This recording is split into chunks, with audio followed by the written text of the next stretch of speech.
할렐루야. 다시 한번 이 자리에 계신 우리 모든 성도님들 주님의 이름으로 환영하고 그 삶에 주님의 풍성한 은혜와 축복이 항상 충만할 수 있기를 간절히 축원합니다. 어떻게 한 주간 잘 보내셨습니까? 추운 날씨 속에서도 우리가 다시 한번 마음의 문을 여시고 영적으로 무장하여 이 모든 추위와 또 어려움을 이겨나갈 수 있기를 바라겠습니다. 또 우리 청년 전도에 우리 귀한 찬양으로 하나님께 영광 돌렸는데 우리가 찬양을 한다는 것은 귀한 은사라고 항상 생각이 됩니다. 노래한다는 것은 내 마음을 흥겹게 하고 기쁨을 주지만 이 찬양은 내 영혼을 솟생케 할 뿐만 아니라 하나님께 영광을 돌릴 수 있는 또한 귀한 그런 방편이라고 생각이 됩니다. 우리에게 찬양해 주신 그 하나님을 우리가 항상 잊지 마시고 또 우리 각자의 삶 속에서도 우리의 전도회가 매주마다 우리의 특성으로 하나님께 영광을 돌리지만 각자의 형편 속에서 악기로도 또 여러 가지 모습으로도 또 주님께 우리가 찬양으로 나아갈 수 있을 거라 생각됩니다. 봉헌송으로도 할 수 있으니까요. 우리 원하시는 분들 신청하시고 우리의 삶에 이 찬양이 풍성할 수 있는 귀한 저와 여러분의 삶이 되기를 간절히 축원합니다. 오늘 말씀은 이제 신명기의 말씀을 가지고 있습니다. 신명기는 우리 창세기, 출애굽기, 레위기, 민수기, 신명기, 그래서 첫 구약의 5번째 자리 잡고 있는 이제 말씀이죠. 근데 이제 신명기는 특히 출애굽기와 레위기, 민수기, 신명기 이 네 권이 광야 40년 동안에 하나님께서 주셨던 그 말씀에 관한 내용인 것입니다. 그래서 특히 신명기는 이 4편 중에서 가장 뒤편에 있는, 그렇기 때문에 역사적으로 보게 되면 광야 40년이 다 이제 끝나갈 무렵, 그리고 이제 가나안 땅으로 들어가기 직전에 주셨던 하나님의 말씀임을 우리가 볼 수가 있습니다. 그 때문에 이제 광야 40년을 다 끝내고 하나님께서 이스라엘 백성들에게 어떠한 말씀을 주셨는가, 우리 그 말씀의 은혜를 한번 볼 필요가 있습니다. 자, 이스라엘 백성들이 이제 가나안 땅에 들어가기 전에 그들의 마음, 그들의 심정은 어떠했겠습니까? 이제 새 땅으로, 하나님께서 예비하신 젖과 꿀이 흐르는 땅으로, 이제 또한 그들이 아무 이제 국토도 없고 땅도 없는 상황이었는데 이제 자신의 땅이 생기는 그곳으로 나아가니까 그들의 마음이 어떠했겠습니까? 흥분되고 기뻐했을 것입니다. 야, 이제 우리가 새 나라에서, 새로운 땅에서 이제 새 시대와 또한 새 은혜를 우리가 받는구나 라는 그런 들뜬 기분과 마음을, 흥분함을 가졌을 것입니다. 그렇기 때문에 하나님께서는 그 이스라엘 백성들에게 이 신명기의 말씀 속에서 이스라엘 백성들에게 무엇을 말씀하시는 것이 우리가 일반적인 말씀이라고 볼 수 있습니까? 이제 새로운 것을 시작하는 그들에게 상식적으로 보게 되면 축복의 말씀을 하는 것이 일반적이라고 볼 수 있는 것이죠. 야, 너희들이 이제 그 광야 40년의 수고를 다 마치고 이제 새 곳으로 들어가니 너희가 그곳에서 항상 서로 사랑하고 서로를 돕고 서로 행복하게 지내라. 하나님께서 그렇게 말씀하시는 것이 우리가 타당하다라고 생각할 수 있을 것입니다. 그런데 오늘 말씀 보면 하나님께서는 그렇게 말씀하지 않았습니다. 오늘 말씀에 그들 앞에 무엇을 두냐라고 했을 때 축복과 저주를 두신다라고 말씀을 하고 있다는 거예요. 오늘 26절 말씀을 한번 같이 읽어보도록 하겠습니다. 자, 시작. 내가 오늘날 복과 저주를 너희 앞에 두나니. 하나님께서 이스라엘 백성들, 이제 가나안 땅으로 들어가는 백성들에게 축복만을 그들 앞에 두겠다라고 말씀하신 것이 아니라 축복과 함께 무엇을 두겠다는 것입니까? 저주라는 거예요. 저주까지 너희 앞에 두겠다라고 말씀하고 있습니다. 아니, 하나님 어떻게 이럴 수 있습니까? 우리가 광야 40년에 그 모진 고통과 아픔을 지내왔는데 어떻게 축복으로만 끝나는 것이 아니라 저주까지 우리 앞에 둘 수 있습니까? 라고 우리가 생각해 볼 수 있을 것입니다. 근데 하나님께서는 구체적으로 그 축복과 저주가 너희 앞에 어떻게 임할 것인지를 말씀을 하고 있다는 거예요. 27절과 28절 말씀에 더 구체적으로 다음같이 말씀하고 있죠. 우리 말씀을 한번 또 읽어보겠습니다. 자, 시작. 너희가 만일 내가 오늘날 너희에게 명하는 너희 하나님 여호와의 명령을 들으면 복이 될 것이요, 너희가 만일 내가 오늘날 너희에게 명하는 도에서 돌이켜 떠나 너희 하나님 여호와의 명령을 듣지 아니하고 본래 알지 못하던 다른 신들을 쫓으면 저주를 받으리라. 아멘. 자, 하나님께서는 이제 가나안 땅에 들어가는 이스라엘 사람들에게 축복과 함께 더불어 저주를 말씀하고 있는 거예요. 근데 축복과 저주는 그냥 받는 것이 아니라 하나님의 기준, 하나님의 뜻이 있음을 얘기하고 있습니다. 그 뜻은 무엇입니까? 하나님의 말씀을 순종하고 그 말씀을 받아 행하면 어떻게 된다는 것입니까? 축복받는다는 것이죠. 또 반대로 하나님의 말씀을 떠나서 이제 세상 가운데 또 이 우상신을, 다른 신들을 쫓아 행하면 그들 가운데 저주가 임할 것이다 라고 말씀을 하고 있습니다. 이것이 하나님께서 이스라엘 백성들 앞에 두는 축복과 저주의 모습이라는 거예요. 가나안 땅에 들어가면 온당히 마땅히 축복이 있을 거라고 생각했지만 그것이 아니라는 것입니다. 이제 너희가 새로운 모습으로 출발하는데 그 속에서 너희가 어떻게 행하느냐에 따라서 너희 앞에 축복이 있고 저주가 있을 거라고 말씀을 하고 있습니다. 그래서 하나님께서는 구체적으로 그들에게 시각적으로 어떻게 축복과 저주가 임할 것인지를 하나님께서 말씀하고 있어요. 그것이 바로 그리심산과 에발산의 모습인 것입니다. 오늘 29절의 말씀에 다음같이 얘기를 하고 있죠. 더불어 우리 29절 말씀도 한번 더 읽어보겠습니다. 자, 시작. 내 하나님 여호와께서 네가 가서 얻을 땅으로 너를 인도하여 들으실 때 너는 그리심산에서 축복을 선포하고 에발산에서 저주를 선포하라. 아멘. 하나님께서는 그리심산에 축복을 선포하고 에발산에 저주를 선포하라라고 얘기를 하고 있습니다. 그래서 구체적으로 이제 이후에 모세가 죽고 여호수아의 통솔 아래 이스라엘 백성들이 가나안 땅에 들어갔을 때 하나님께서는 그들이 진실로 이 그리심산과 에발산 앞에서 축복과 저주를 선포하도록 인도하셨습니다. 여호수아의 말씀에 그런 말씀이 있어요. 잠깐 사진을 보게 되면 다음 같은 것입니다. 자, 왼쪽은 이제 전체 이스라엘의 지도를 보여주고 있고 그 중간 지점에 이제 예루살렘과 그 위쪽으로 세겜이 있습니다. 그 세겜 좌우편으로 이제 오른쪽에 보면 그 그림이 있는 거죠. 왼쪽은 그리심산, 오른쪽은 에발산인 것입니다. 자, 이스라엘 백성들이 요단강을 지나서 이제 세겜으로 들어오게 되면 그 앞에 딱 놓여 있는 산이 그리심산과 에발산이에요. 그 속에서 하나님은 여호수아에게 너희가 전에 말한 것처럼 이 축복과 저주를 행하라라고 얘기를 하고 있습니다. 자, 다음 그림을 보게 되면 산의 모습이 이와 같은 것입니다. 자, 두 산이 있죠. 이 두 산이 그리심산과 에발산입니다. 자, 어떤 산이 그리심산이고 축복산이고 어떤 산이 에발산, 저주산이라고 할 수 있겠습니까? 자, 산이 좀 비슷하죠. 산이 되게 비슷합니다. 높이가 900m 안팎으로 되는 그렇게 큰 산은 아니에요. 근데 약간의 차이점이 있습니다. 어떤 차이점이겠습니까? 자, 오른쪽에 있는 산은 이게 에발산인데 에발산은 완전히 민둥산이에요. 나무가 없습니다. 반대로 왼쪽에 있는 그리심산은 약간의 좌우편에 숲이 우거져 있는 것이죠. 약간의 차이라고 할 수 있지만 그러나 이와 같은 것처럼 그리심산은 하나님의 축복이 임하는 산이 될 것이고 에발산은 하나님의 저주가 임하는 산이 될 것임을 얘기하고 있습니다. 그래서 하나님께서는 이 세겜, 그 앞에가 세겜 땅이에요. 그 땅에 여호수아가 서게 하고 그 왼쪽에 12지파 중에 6개 지파가 왼쪽 산에 올라가고 또 남은 6개 지파가 오른쪽 산에 올라가도록 하는 것입니다. 그 하나님 여호수아가 축복을 그리심산에 선포했을 때 6개의 지파 사람들이 아멘 하면서 그 축복을 받았던 거예요. 또한 반대로 에발산에 너희가 이렇게 행하지 않는다면 저주가 임할 것이다 라고 선포했을 때 마찬가지로 6명의 지파가 마찬가지로 아멘하며 그 말씀을 받아들였던 것입니다. 그 구체적인 말씀이 어디에 있느냐? 오늘 신명기 11장 말씀에 있습니다. 13절부터 15절까지의 말씀이 바로 축복의 말씀에 해당이 되는 거예요. 제가 그 말씀을 읽어드리면 다음같이 얘기를 하고 있습니다. 내가 오늘날 너희에게 명하는 나의 명령을 너희가 만일 청종하고 너희의 하나님 여호와를 사랑하여 마음을 다하고 성품을 다하여 섬기면 여호와께서 너희 땅에 이른비 늦은 비를 적당한 때에 내리시리니 너희가 곡식과 포도주와 기름을 얻을 것이요 또 육축을 위하여 들에 풀이 나게 하시리니 네가 먹고 배부를 것이라. 아멘.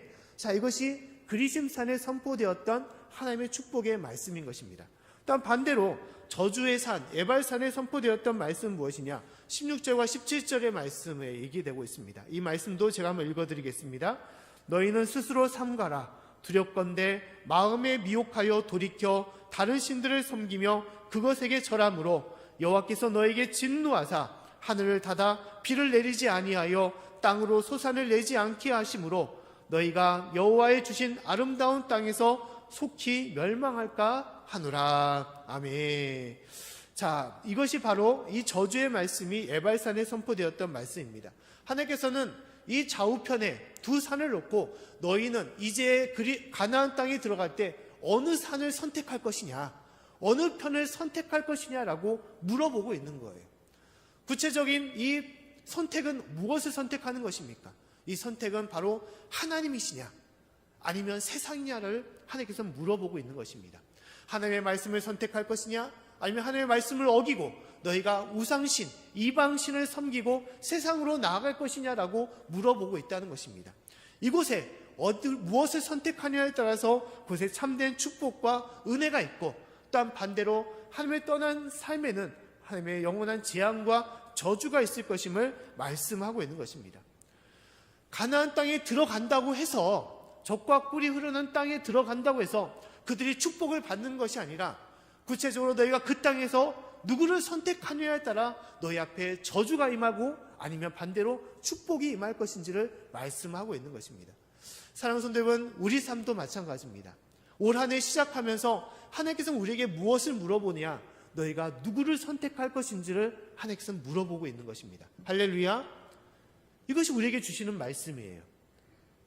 우리 앞에 놓여있는 새 시대와 새 해가 있는데, 새 해가 돌아왔다고 그냥 축복받고 은혜받고 풍요로움을, 우리가 원하는 기도의 제목이 이루어지는 것이 아니라는 것입니다.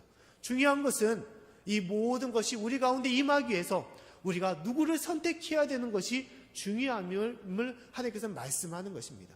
하나님은 하나님을 선택해야 될지 아니면 세상을 선택해야 될지 우리에게 물어보고 계시는 것입니다. 보통 어린 아이한테 이런 질문을 할 때가 있습니다. 좀 짓궂은 질문인데, 아이한테 무엇을 물어보냐, 너는 엄마가 좋니 아빠가 좋니? 라고 물어볼 때가 있어요. 그래서 저희 새 자녀들도 항상 그렇게 물어봤던 것 같아요. 어떤 자녀들은 그냥 들은 채 반지 또 질문이 하면서 그냥 무시할 때도 있고, 그냥 그것을 심각하게 또 받아들일 때도 있습니다. 또 이렇게 또 질문할 수 있죠. 너는 엄마가 좋니 할머니가 좋니 할아버지가 좋니? 라고 물어볼 때도 있어요. 근데 어떤 아이는 이렇게도 대답합니다. 어떻게 대답하냐, 엄마 아빠 다 좋다고, 아니면 엄마 할머니 다 좋다고 그렇게 대답하는 아이도 있습니다. 근데 우리의 삶이 또 그럴 때가 많이 있어요. 하나님께서 물어보기를 너는 하나님이 좋냐 아니면 세상의 즐거움과 그 기쁨이 좋냐라고 우리에게 물어볼 때가 있습니다. 그럼 우리는 무엇을 대답하겠습니까? 우리 마땅히 하나님 앞에서 당연히 하나님이 좋죠 라고 대답할 것입니다. 그러나 뒤돌아서면, 세상 속에 살다 보면, 바쁜 일상 속에 거하다 보면 벌써 하나님을 잊어버리고 그냥 세상 속에서 또 세상의 즐거움에, 또한 세상의 쾌락에 어떤 때는 빠지고 그 가운데 벗어나지 못할 때도 있는 것이죠. 항상 오고 가는 그런 삶을 가질 때가 있습니다.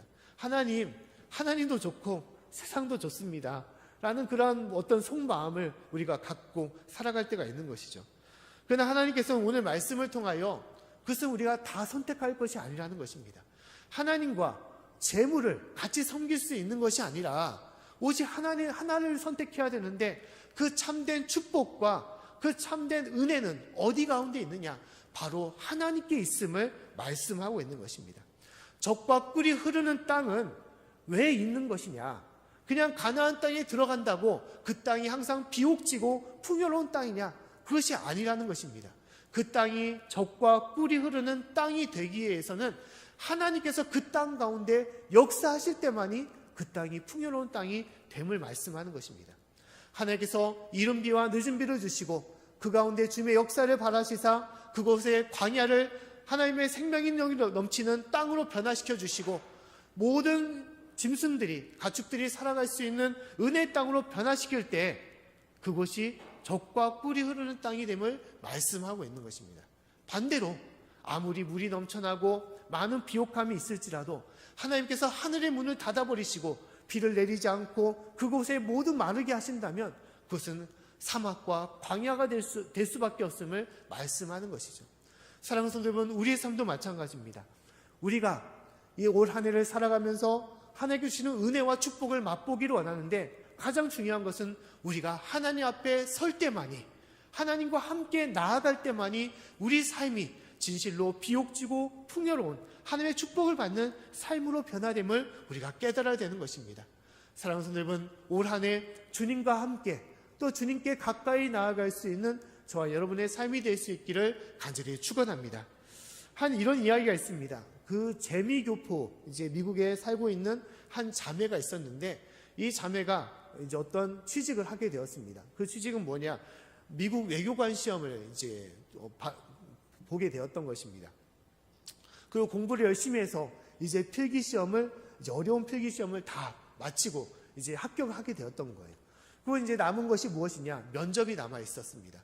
이제 미국의 면접관들 앞에서 그가 여러 가지 질문을 받고 대답을 하는데, 이제 그 중에서 하나의 질문이 뭐였냐? 다음 같은 질문을 했다는 것입니다. 당신은 한국계 미국인인데 만약 혹시 외교관이 되게 된다면 그때 미국과 한국의 국익에 상치되는 문제가 너희 앞에 있다면 너는 어떻게 할 것이냐라고 물어봤다는 거예요. 쉽게 말하면 미국 편을 들 것이냐, 한국 편을 들 것이냐라고 물어본 것이죠. 그래서 이 자매가 어떻게 대답했겠습니까? 자매가 대답하기를, 저는 한국 편에서 일하지 않겠습니다. 또한 더불어 미국 편에서도 일하지 않겠습니다. 저는 오직 하나님 편에서 일하겠습니다 라고 대답했다는 거예요. 내가 하나님의 편에서 일을 하게 되면 그 모든 일이 미국과 한국에 도움이 되고 축복되는 일이 될 거라고 저는 믿습니다 라고 고백을 했다는 거예요. 그러자 면접관들이 어떻게 했겠습니까? 떨어졌겠습니까? 합격했겠습니까? 합격한 것이죠. 어떤 편에 서는 것이 아니라 오직 하나님 앞에 정직하고 바르게 그 말씀 가운데 살아가겠다는 이 자매를 모든 면접관들이 흐뭇해 여기고 그를 합격시켜줬다는 거예요. 우리 삶도 마찬가지라는 것입니다. 우리가 보이는 풍요로운 땅이 있고 또한 그곳에 좋은 곳이 있을지라도 그곳으로 달려가는 것이 아니라 우리가 달려가야 될 곳은 바로 하나님, 우리의 삶의 주관자가 되시고 우리를 이끌어주시는 하나님께 달려간다면 그곳이 무엇이냐? 그것이 축복의 땅이고 그것이 우리에게 은혜의 땅임을 우리가 깨달아야 되는 것입니다. 사랑하는 성도 여러분, 진실로 젖과 꿀이 흐르는 땅은 그것이 풍요로워서 젖과 꿀이 흐르는 땅이 아니라 하나님의 역사하심으로 그곳에 이루어졌던 땅임을 말씀하고 있는 것이고, 우리 삶이 풍요로워지기 위해서는, 하나님의 은혜를 받기 위해서는 주님과 함께할 때, 매일매일 삶 속에서 주님과 동행하며 주님의 부르심 가운데 우리가 나아갈 때 우리의 삶이 주님께서 역사하시는 기쁨과 웃음이 임하는, 또 주님의 능력이 임하는, 회복이 임하는 그런 우리의 삶이 될 거라고 믿습니다. 진실로 올 한 해 주님과 함께 나아가는 저와 여러분의 삶이 될 수 있기를 간절히 축원합니다. 그렇다면 우리가 구체적으로 어떻게 해야지 하나님께 더 가까이 가며 하나님 편에 설 수 있을 것인가? 우리가 잘 알고 있는 것이 무엇입니까? 기도와 말씀과 또한 사명입니다. 이것을 감당할 때 올 한 해도 더욱더 주님께 나아갈 수가 있는 것입니다. 먼저 오늘 말씀에 하나님은 말씀에 대해서 얘기를 하고 있습니다. 오늘 신명기 11장 18절부터 20절 말씀에 다음같이 기록이 되어 있어요. 말씀을 제가 읽어드리면, 이러므로 너희는 나의 이 말을 너희 마음과 뜻에 두고 또 그것을 너희 손목에 메어 기호를 삼고 너희 미간에 붙여 표를 삼으며 또 그것을 너희 자녀에게 가르치며 집에 앉았을 때에든지 길에 행할 때에든지 누웠을 때에든지 일어날 때에든지 이 말씀을 강론하고 또 내 집 문설주와 바깥문에 기록하라. 자, 하나님께서는 이스라엘 백성들에게 다음같이 다짐을 하고 있는 것이죠.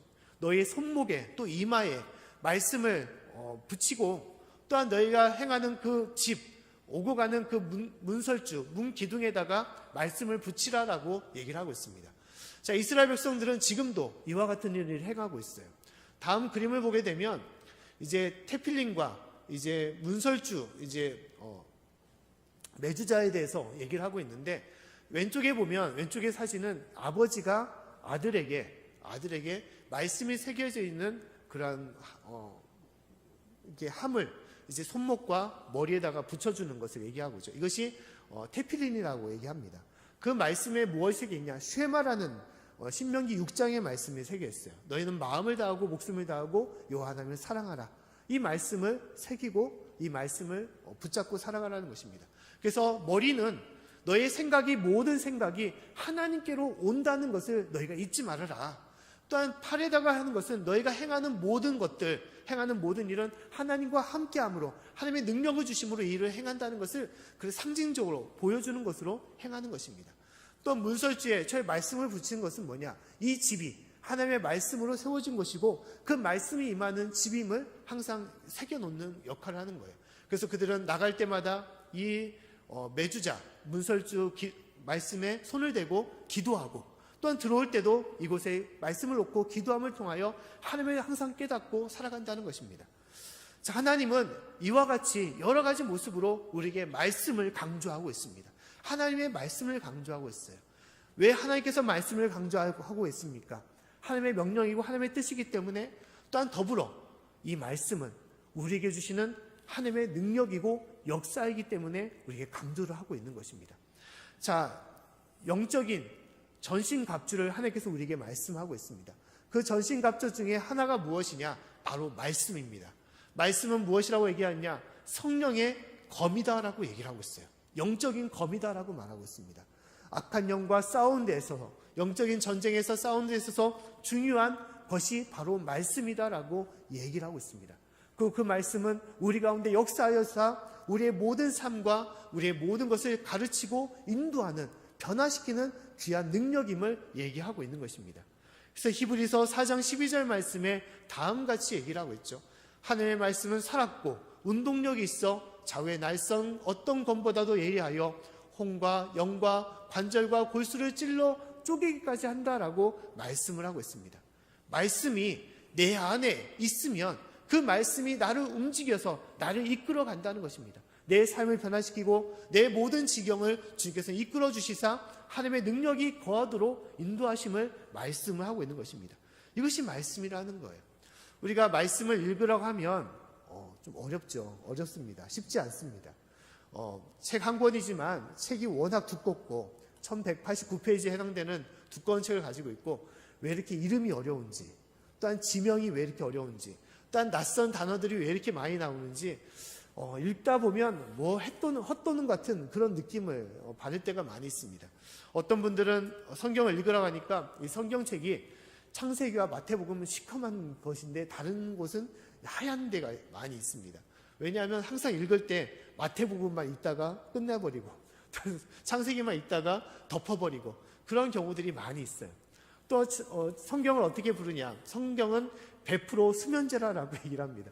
성경을 읽으면 왜 이렇게 졸음이 오는지 읽다가도 막히는 경우들이 너무 많아가지고 힘들다고 얘기할 때가 많이 있습니다. 아무리 한 번 통독을 해도 이게 뭘 읽었는지 잘 알지 못할 때가 많이 있다라고 얘기를 합니다. 하지만 말씀은 그냥 한 번 읽고 한 번 듣고 한다고 이 말씀이 강하게 우리의 삶을 인도하고 역사하느냐? 그건 아니라는 거예요. 말씀은 깊이 들어가야 되는 것입니다. 이 말씀이 나에게 주시는 말씀이 될 정도로 깊이 들어가야 되는 거예요.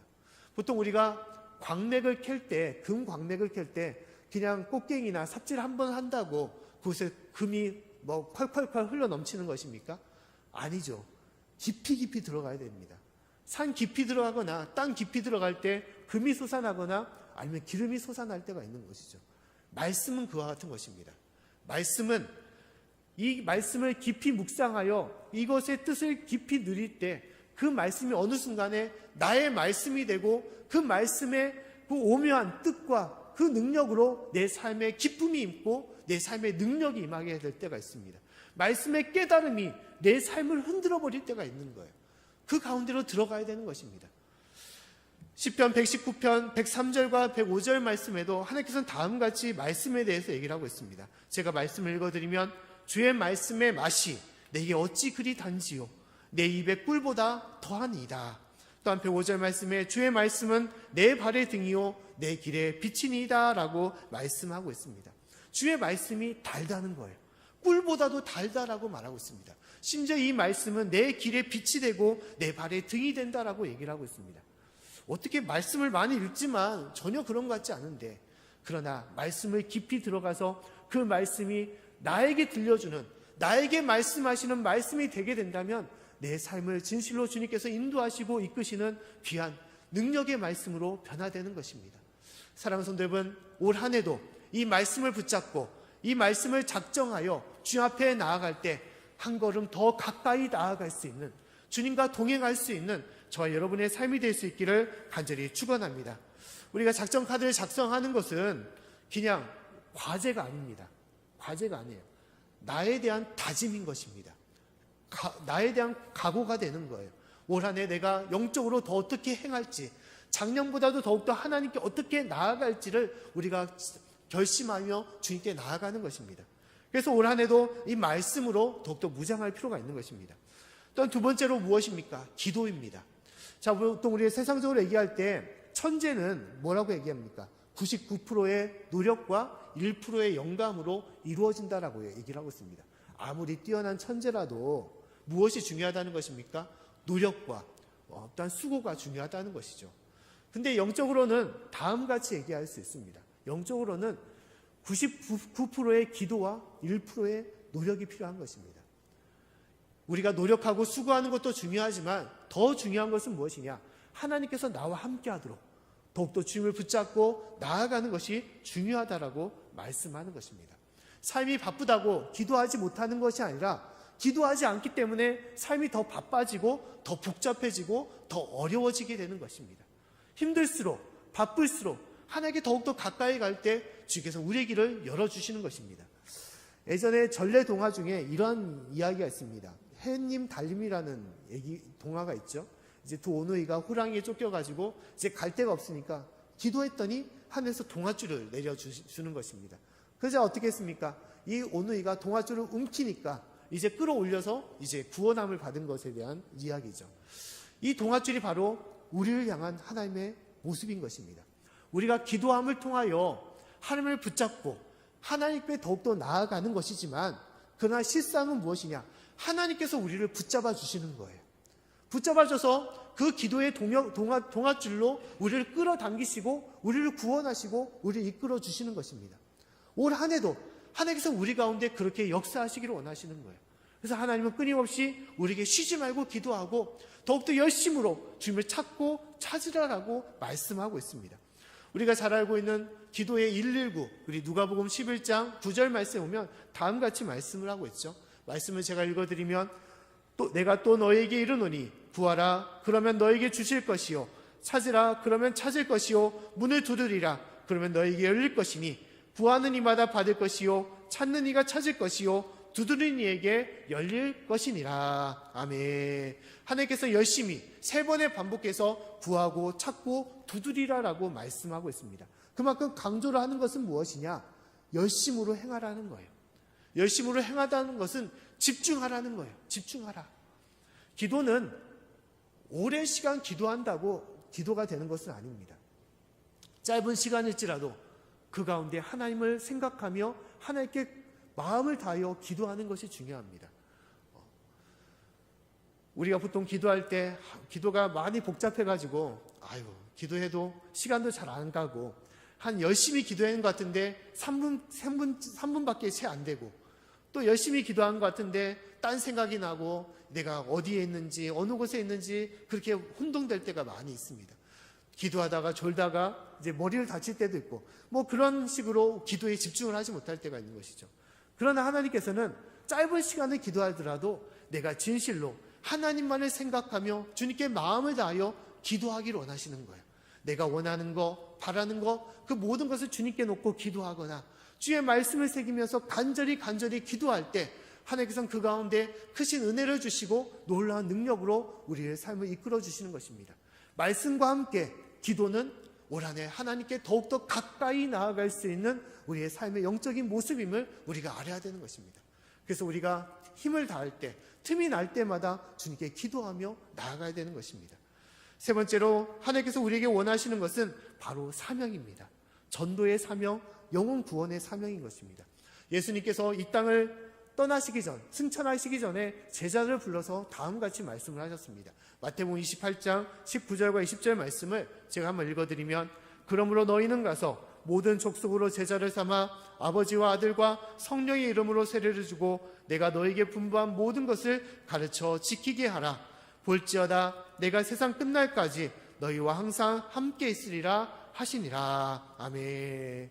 하나님께서 예수님께서는 진실로 남아있는 모든 제자들에게 그렇게 깊이 당부했던 건 뭐냐? 너희가 땅끝까지 나아가 영혼 구원을 위해서, 제자를 삼는 것을 위해서 하나님의 복음과 말씀을 전하는 데 있어서 너희가 열심으로 행하라라고 얘기를 하고 있습니다. 전도는, 영혼 구원은 그만큼 중요한 것입니다. 특히 영혼 구원은 우리가 왜 이 땅에 보내졌음을 받았는지, 우리가 왜 이 땅에 살아가는지, 무엇을 위하여 살아가는지를 깨닫게 하는 하나님의 말씀이기 때문인 거예요. 우리가 이 땅에 주님께서 보내신 것은 나만 잘 되라고 보내신 것이 아니라는 것이죠. 중요한 것은 나로 인해서 아직까지 믿지 않는 내 이웃들, 내 가족들, 내 친척들과 모든 영혼들이 구원받기를 원하시는 것이 하나님의 뜻이라는 것입니다. 하나님은 이것을 위하여 우리를 보내신 거예요. 우리가 이것을 행해야만이 하나님 앞에 참된 기쁨의 종이 되고 하나님 앞에 칭찬받는 종이 될 수가 있는 것입니다. 이 모든 것을 놓쳐버린다면 우리는 아무리 많은 것을 행하고 주 앞에 나아갔을지라도 게으르고 악한 종이랑 주 앞에 꾸중을 들을 수밖에 없는 것입니다. 전도의 사명, 영혼 구원의 사명은 우리가 하나님과 함께 할 수 있는, 하나님의 부르심으로 나아갈 수 있는 가장 귀한 모습임을 우리가 깨달아야 되는 것입니다.